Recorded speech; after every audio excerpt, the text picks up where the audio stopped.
The next item of business is a statement by John Swinney on evidence of excellence and equity in Scottish education.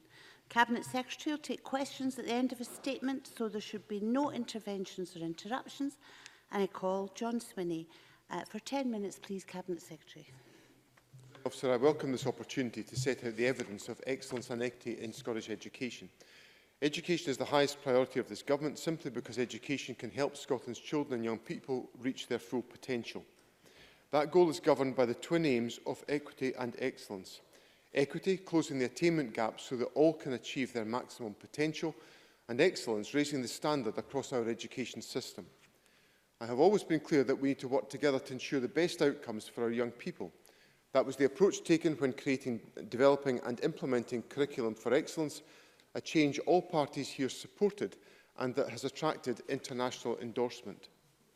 The Government has taken a range of actions in partnership with our education system to ensure that we deliver practical action to achieve excellence and equity. We have expanded teacher numbers to a 10-year high and increased the focus on enhancing learning and teaching, strengthening leadership, reducing workload and promoting teacher empowerment. We have issued curricular guidance that reinforces the critical importance of literacy, numeracy and health and well-being at the heart of curriculum for excellence. We've empowered schools with the resources and the flexibility they need to close the attainment gap and to meet the distinctive needs of pupils through pupil equity funding. We've increased the capacity of local authorities and schools facing the greatest of challenges through the Scottish Attainment Challenge, and we've strengthened the capacity and support of improvement in our education system by creating regional improvement collaboratives and expanding the work of Education Scotland. I'm wholly committed to building on these measures to ensure that we focus our efforts on improving the achievements of our children and young people. It is vital in considering the performance of our education system that we draw on the broadest range of information to inform this judgment. It was for that reason the Government consulted on a framework that would assess the progress made in closing the poverty-related attainment gap. We did not opt for one piece of information to judge that process. We drew together a range of indicators. I want to highlight some specific data and facts which demonstrate this approach. First, on achievement of curriculum for excellence levels published in December, reading, writing, listening and talking is improving across almost every level. The same is true for numeracy, improvement against almost every measure. On the attainment gap, the figures show that amongst the most disadvantaged pupils, attainment rose at all stages in numeracy, and for literacy it rose at P1, P4 and P7. Looking specifically at the 11 key measures to assess progress in closing the attainment gap, first published in 2017, we've seen improvement in 2/3 of the measures for which we have comparable data. When we set our approach to measuring the poverty-related attainment gap, we also published some deliberately challenging stretch aims. These are unapologetically ambitious and are designed to guide progress in closing the attainment gap. They provide a clear, consistent reference point by which Scotland can navigate over the long term. And that long-term approach is reflected in the advice of the International Council of Education Advisors. They are clear that Scotland is heading in the right direction. But more than that, they're clear that excellence and equity is a long-term task. And they've told us that steady incremental gains are necessary in order to deliver sustainable improvements towards closing the gap. And that is exactly what we are doing. Finally, we agree with the Council's assessment that we now need a period of consolidation and stability to ensure improvements have time to become embedded. The performance of the education system can be seen both by the academic results it generates, but also, and of equal importance, the number and breadth of vocational qualifications that are achieved by our young people. Statistics show that achievement at national level 5 is up. In 2006-07, the percentage of school leavers getting a level 5 qualification such as nationals or better was 71.1%. In 2017-18, it was 85.9%. Whilst direct comparisons cannot always be made with previous years due to changes in how qualifications are recorded, we can say that looking at the last few years where direct comparisons can be made, we find an increase of almost 9 percentage points from 77.1% in 2009-10. Performance at level 6, highest, has also improved. When the Government took office, significantly less than half of pupils left school with a higher or equivalent or better. Now, almost 2/3, 62.2%, achieve at least that level. Again, direct comparison cannot always be made, but where it can, we find that those getting a higher or better is up from 50.4% in 2009-10 to 62.2% in 2017-18. The attainment gap is closing here too. For those achieving higher level awards or better, the gap between the most and the least well off has fallen by almost 1/5 since 2009-10. Building on these positive achievements, we can see that the percentage of school leavers progressing to higher education has steadily improved from 36.2% in 2009-10 to 41.1% in 2017-18. The percentage of school leavers going to a positive destination has steadily increased and in 2017-18 was at 94.4%. We also see strong performance across a broad range of pathways and awards. Vocational qualifications at level 5 and above have increased from 7.3% in 2013-14 to 14.8% in 2017-18. And vocational qualifications at level 6 and above has increased from 1% in 2013-14 to 3.8% in 2017-18. And over 64,000 skills-based qualifications were achieved in 2019, over a third more than the figure attained in 2014. Taken together, the evidence to me is clear. Improvement is being made in Scotland's schools.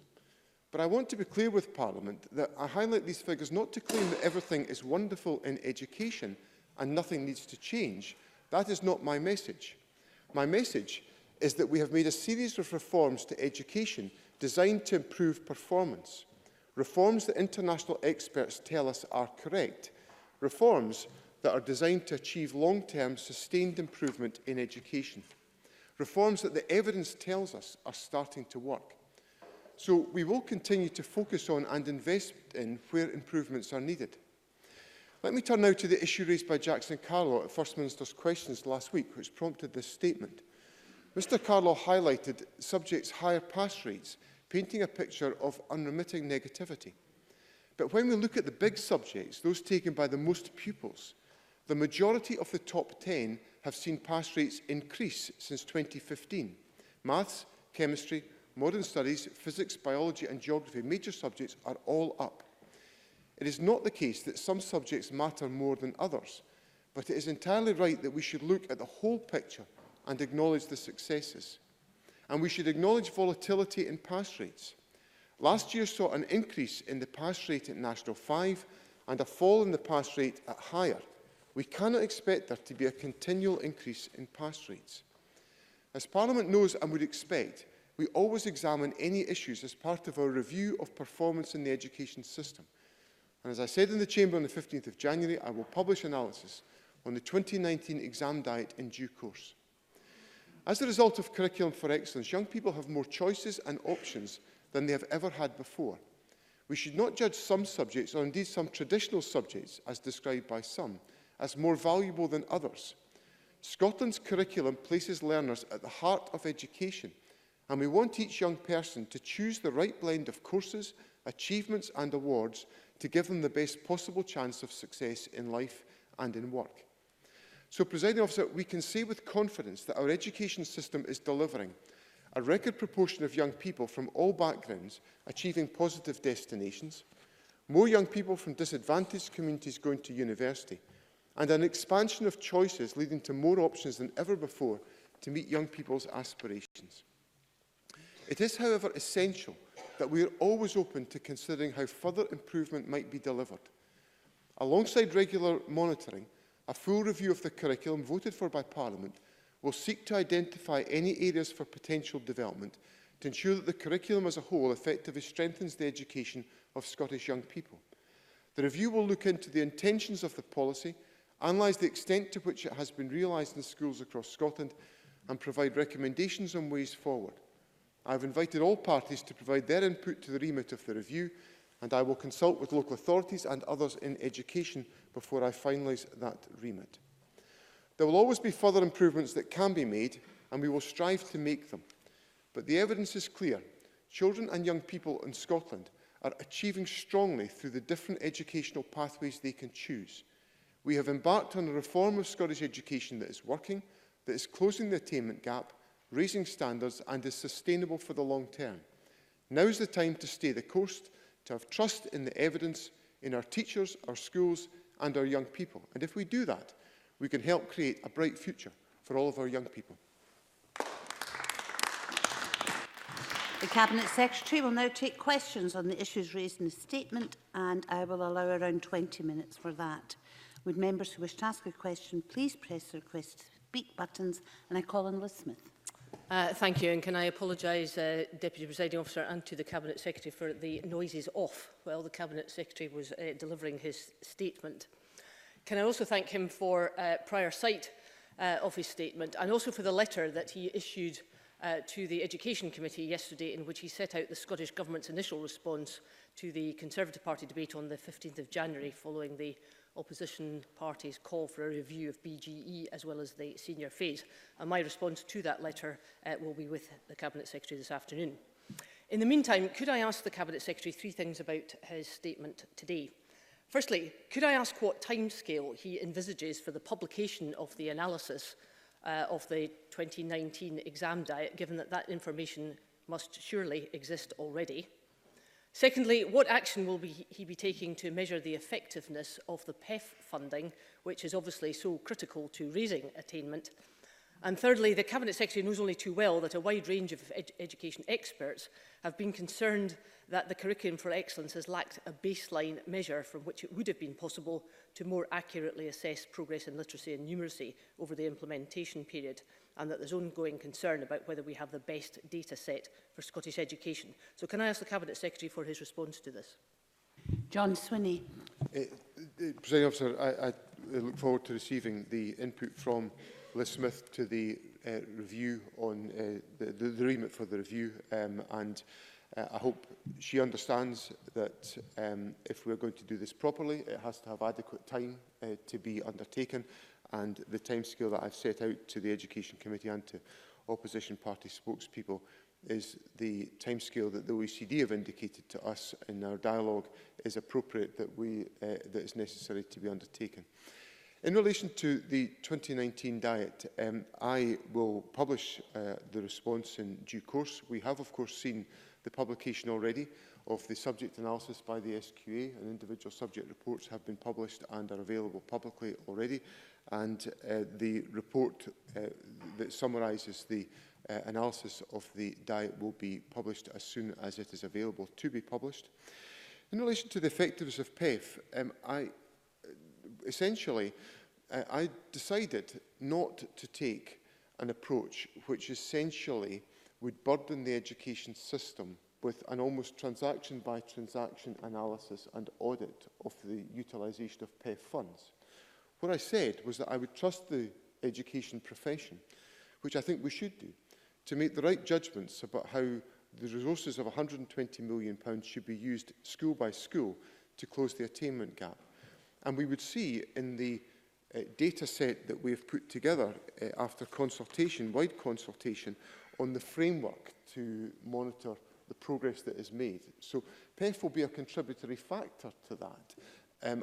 But what I decided not to do, and there's a matter of judgment, but I thought it would just intensify bureaucracy in our schools if I asked schools to essentially performance audit every way in which they spent their money. We'll see the fruits of that in the closure of the attainment gap in the data that we've put forward. And then lastly, on the data set around Curriculum for Excellence, there are divided opinions about this question.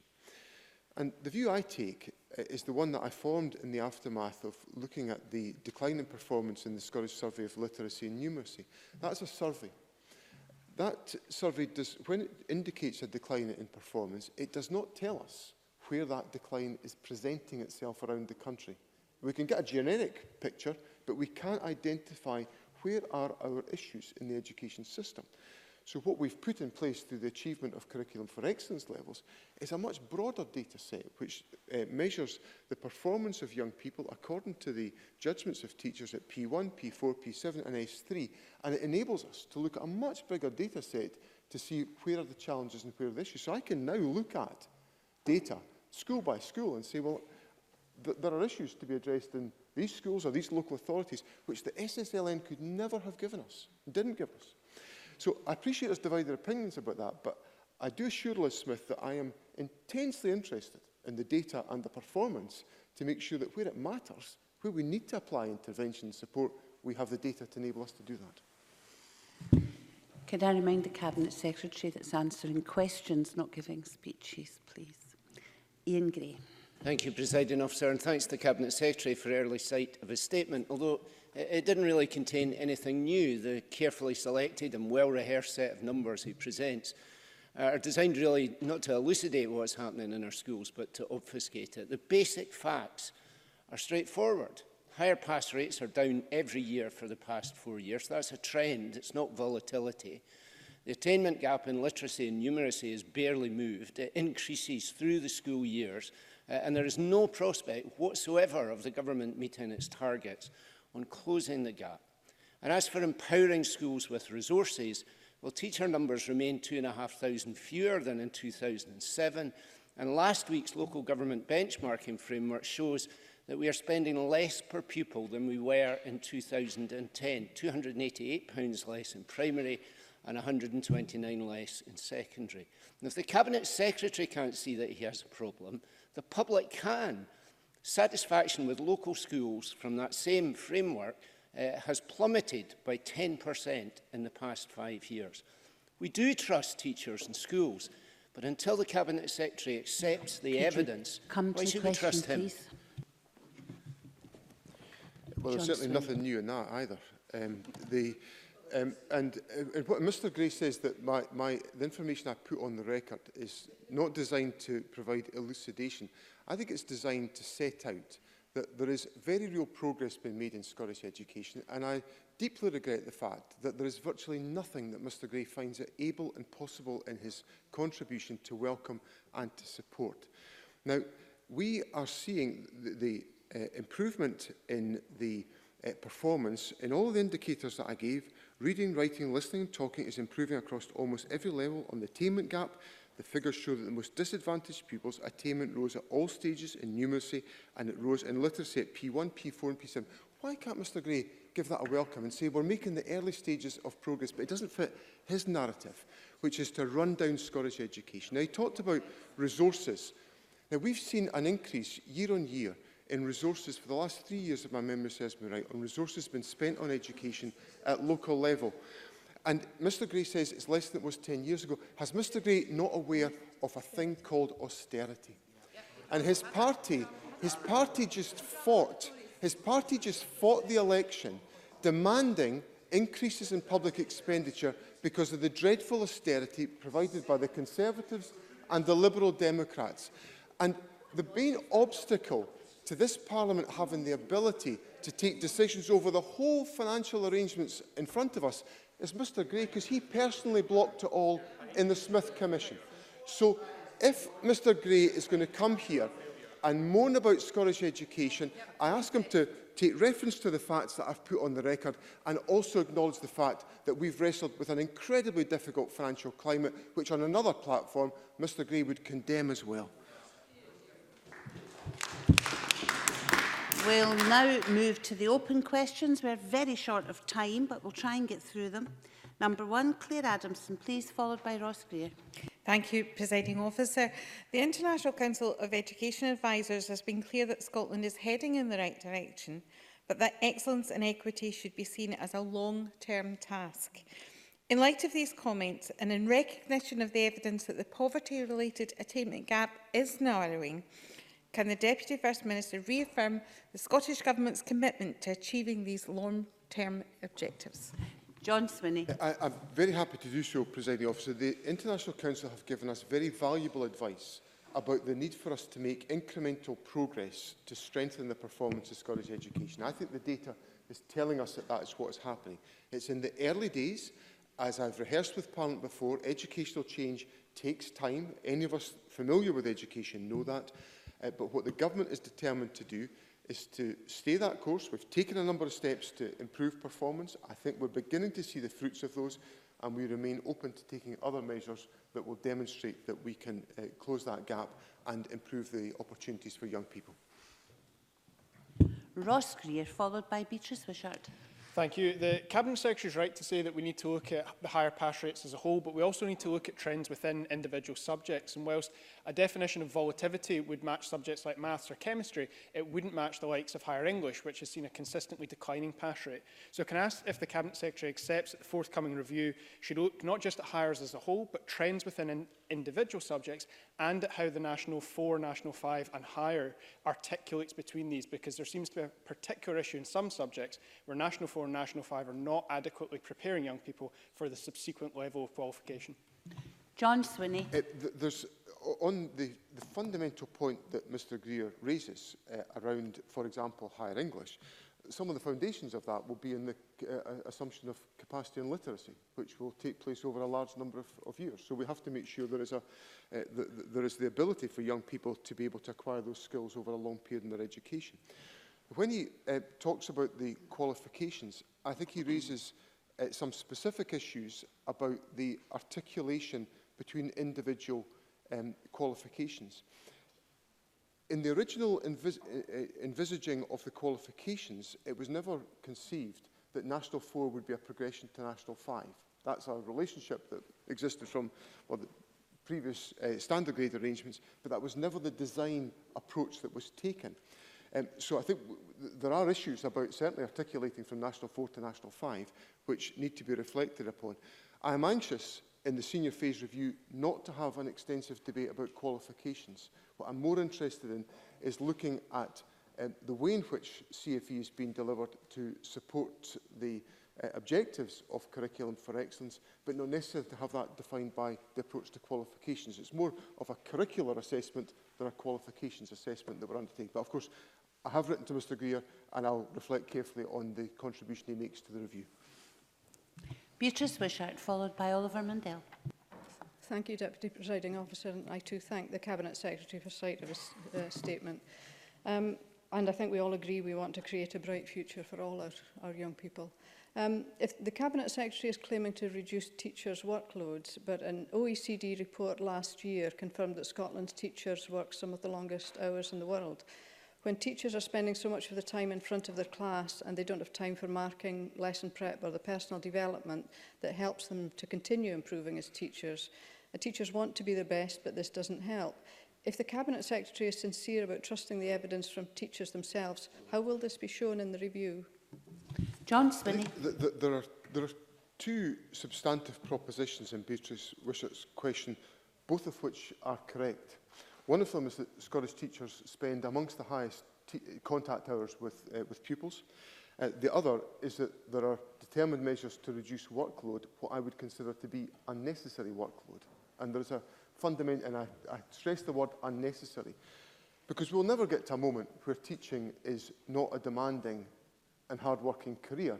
But people come into teaching wanting to do that, but I accept they want to spend their time on developing learning and teaching, not pursuing unnecessary bureaucracy. So what I'm trying to attack is unnecessary bureaucracy to enable teachers to use their non-contact time to be able to enhance the learning and teaching of young people. And as I look around the education system, I'm seeing more and more evidence of teachers being able to engage in that collaborative activity, and I know that the Shetland Islands community, where that Beatrice Wishart represents, contributes significantly to the work of the Northern Alliance, which is fostering that collaboration, and I intend to ensure that that opportunity is there for classroom teachers to be part of that exercise. And indeed, I'll be joining the Northern Alliance on Tuesday in Aberdeen for the launch of their Learning Hub, which is designed to support teachers right across the Highlands and Islands. Oliver Mundell, followed by Daniel Johnson. Thank you, Presiding Officer. Equity is every bit as important as excellence. So can the Cabinet Secretary give a commitment today that the proposed review will explicitly look at the impact curriculum design and delivery has had on the range of educational opportunities available to all pupils in Scotland, regardless of where they happen to live? And in particular, will he ask the OECD to investigate whether an unfair gap in provision now exists in our deprived and rural communities when compared to affluent and urban areas? John Swinney. I think these are all valid issues for the review to look at. So I'll look in detail at the specific points that Oliver Mundell has made, but they strike me as entirely reasonable points. I think there are inventive ways being developed to support the delivery of education to overcome some of those obstacles, of geography being an obstacle to equity. And one of them is taking place in the south of Scotland with the launch of the South of Scotland Learning and Skills Network, which I'll be down in Dumfries to inaugurate during the parliamentary recess next week. And I took part in a fascinating discussion on Monday at the convention of the South of Scotland, where the Chair of Borders College and the Principal of Dumfries and Galloway College were sharing with us some of the aspirations for the delivery of education through this approach, which will maximise access to education for young people in what I recognise as a very dispersed geography across the south of Scotland, where it is difficult and transport is a big obstacle in getting young people into education, but where I think there is every opportunity for us to use technology and access to the learning estate to enable us to broaden access to learning opportunities. Daniel Johnson, followed by Jenny Gilruth. Thank you. SQA figures show a 12% drop in the number of senior phase pupil entries since 2013 and a decline in the number of pupils passing Highers from 77.6% in 2016 to just under 75% in 2019. A comparison that John Swinney was prepared to make for National Fives. At Education Committee a couple of weeks ago, Fiona Robertson acknowledged that these illustrate a fall in attainment. Is she correct? Yes or no? John Swinney. Well, I think there's a number of points in Mr Johnson's question. There is the Chief Examiner described the 2019 diet as a strong set of results. So those are the words of the Chief Examiner, not mine. Strong set of results. So I'm quite happy to rest on those. What I'd say to Mr Johnson is that we have to look at volatility in exam performance. We cannot expect exam pass rates to continuously go up. There will be volatility. We saw National 5 was down in 2018. It was up in 2019. So there will be volatility. We have to look and learn any lessons that are there. But fundamentally, the data that I've put on the record today demonstrates that over the lifetime of this government, there has been a very significant improvement in attainment and performance for young people in Scotland. Jenny Gilruth, followed by Alison Harris. Thank you, Presiding Officer. The OECD's 2015 review of Scottish education endorsed Curriculum for Excellence, whilst urging the Scottish Government to continue to be bold with its reforms to develop a world-leading education system. Does the Deputy First Minister share my view that teachers now need a period of stability to focus their attention on the teaching and learning practices in their classes? John Swinney. President Officer, I've been anxious to say to the teaching profession that I would do my level best to reduce unnecessary bureaucracy, and I think we're making headway there. I would have to say we're making headway also by the way in which we're cooperating with the professional associations in taking this forward. We're also creating the opportunities, as I rehearsed with Beatrice Wishart, for teachers to be involved in enhancing learning and teaching. And that's what teachers need to be concentrating some time on taking forward. So I'm keen to make sure that teachers are given clarity of direction. They've got that from me. Excellence and equity will be the drivers of this government's education policy for the duration of this parliamentary term. That provides stability and certainty for the teaching profession, and I hope that the issues that we learn from the review, which will become apparent in the spring of 2021, will give us time to reflect on those issues, having built on the good foundations that we've now established. Alison Harris. Thank you.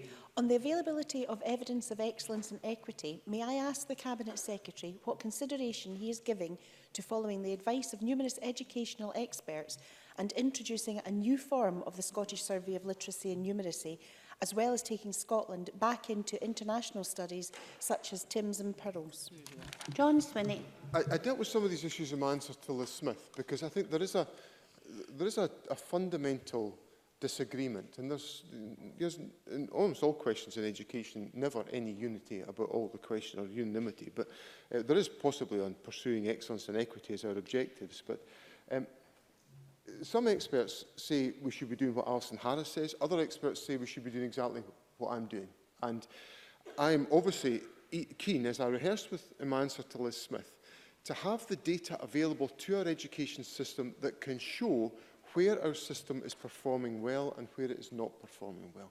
Because if we don't have that data, which we didn't have with Timms, Pearls or SSLN, we can't actually address underperformance in the education system.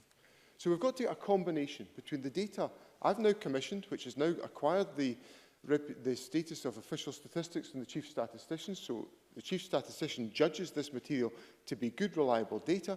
We've got a combination of that and then the international comparisons that come from PISA. And to me, that's a reasonable data set for us to build upon, because it allows us to see how we're comparing with other countries. And of course, we saw a very significant rise in our reading performance in the latest PISA, and our science and maths performance being on the OECD average. We obviously want to improve that, and then the Curriculum for Excellence levels data tells us how we're getting on school by school, pupil by pupil, and that helps us to support young people where they need our support. That concludes questions on the statement on evidence of excellence and equity on Scottish education. Apologies to Gillian Martin, Mary Fee, Rona Mackay and Alistair Allen for being unable to reach your question. And I would ask members to have a think about how long questions and answers are taking. We'll move on to the next item of business.